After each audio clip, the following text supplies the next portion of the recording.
दर्शन कर भक्त मानकर मंगल हो प्रभु जजमान राज्यर गमन वांछा पूर्ण कर प्रभु समस्त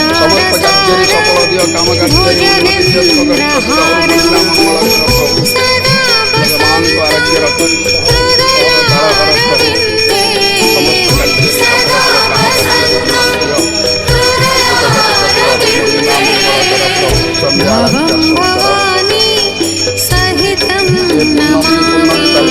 दर्शन कर कार्तिक मास शनिवार